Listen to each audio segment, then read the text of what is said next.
Continuamos en el financiero Bloomberg. Platicamos ayer con el presidente del Instituto Mexicano de Ejecutivos de Finanzas sobre el salario mínimo, sobre las perspectivas de crecimiento económico para el país. Esta fue la charla. Le agradezco al presidente nacional del Instituto Mexicano de Ejecutivos de Finanzas que nos acompañe esta noche para hablar pues del tema que nos ha tenido atentos el último año y medio, por lo menos ya en la administración de Enrique Peña Nieto. Gracias, Daniel Calleja, por estar aquí. Al contrario, gracias a ti, Alejandro. La economía, el crecimiento económico que nos debe todavía, ¿no? Claro, nos debe todavía, aunque te diré que bueno, hay indicios, hay señales de recuperación. Podemos ver para el segundo semestre. ¿Ahora sí? Así es, ahora sí que... ¿Por qué ahora sí? Mira, nosotros en el IMEF hemos venido dándole seguimiento al crecimiento. Y efectivamente, no podemos negar que el primer semestre, todos sabemos que fue un primer semestre muy pobre en comparación a lo que estábamos todos esperando, la expectativa. Y bueno, ya tenemos los datos del primero y segundo semestre.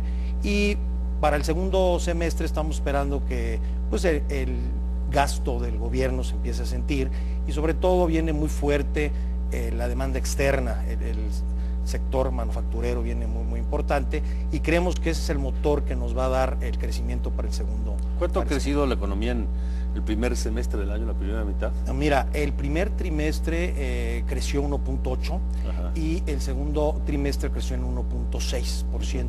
Entonces, esto que de una u otra forma nos da indicios de que ya estamos tocando fondo en este tema. Y pensamos que la construcción también ha venido con 12, 13 meses con unos índices muy pobres. Empezamos a ver una cierta recuperación, no así el consumo y la inversión fija, la inversión privada. Te lo pregunto porque si en el primer trimestre fue 1.8, en el segundo fue 1.6, en lo que resta del año, la segunda mitad, pues tendríamos que crecer por ahí de 4 para emparejar más o menos y cerrar en el 2.7 estimado por el gobierno, con el cual coinciden ustedes. Bueno, nosotros en nuestras estimaciones y encuestas que hacemos a nuestros economistas pensamos que es el 2.5, cercano pensamos que es factible el 2.7, con este motor que te comento, la economía ha estado ligada a la economía de Estados Unidos. Recordemos que en Estados Unidos ya se tuvo un incremento importante. El primer trimestre en Estados Unidos tuvo un decremento de 2.1%, no fue cosa mayor.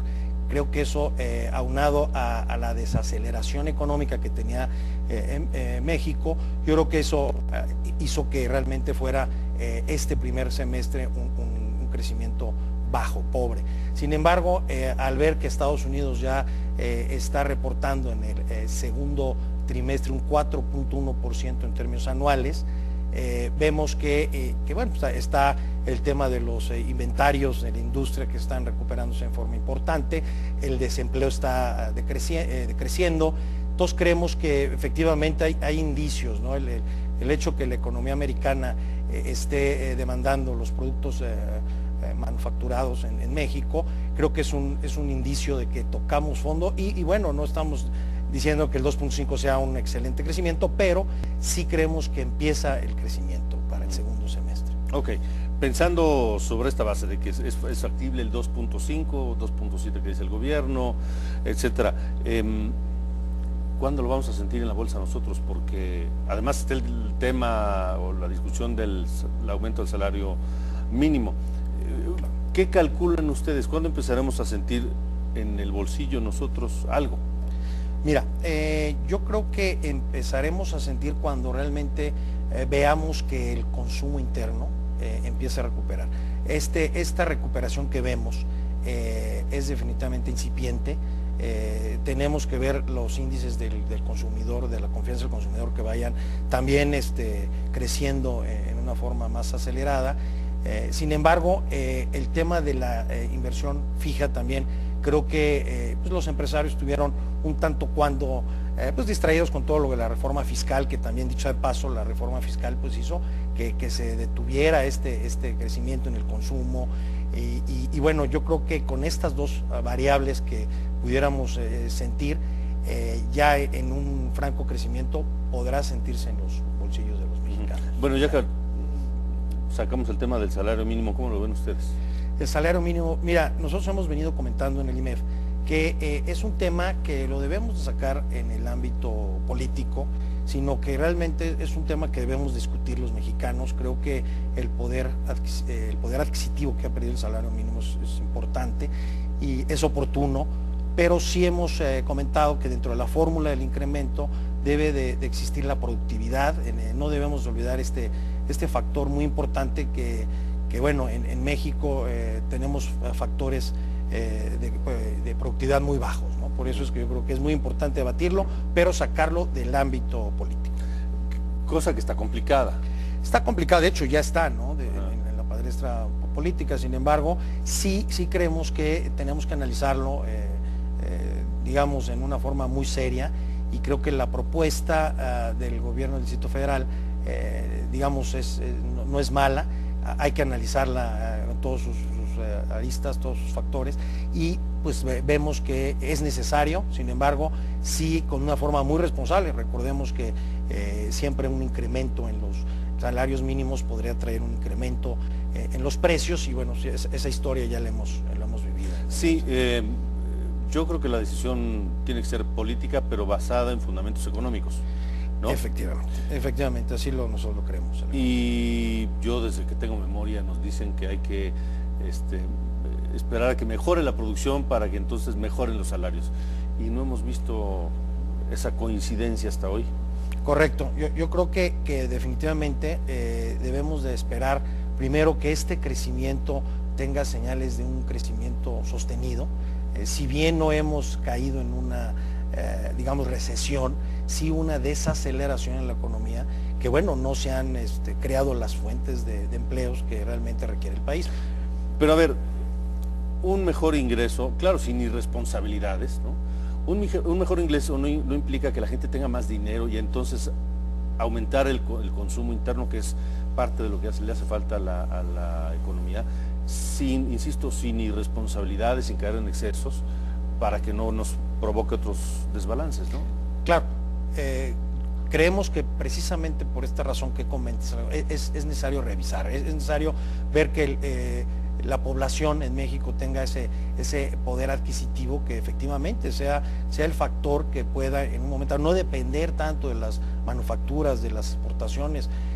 Sabemos que históricamente si la economía en Estados Unidos le va bien, pues es el motor que nos está sosteniendo desde hace ya varios años, pero pues hay que atender el tema del consumo interno, y de esa forma pues vendrá inclusive un desarrollo y vendrá un crecimiento sostenido, ¿no?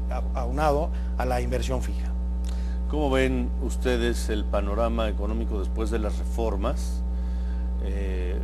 Una vez que se aprobaron, que se acordaron las leyes secundarias y que estamos ya empezando la etapa de la implementación, ¿no? De que en realidad entren en vigor las reformas.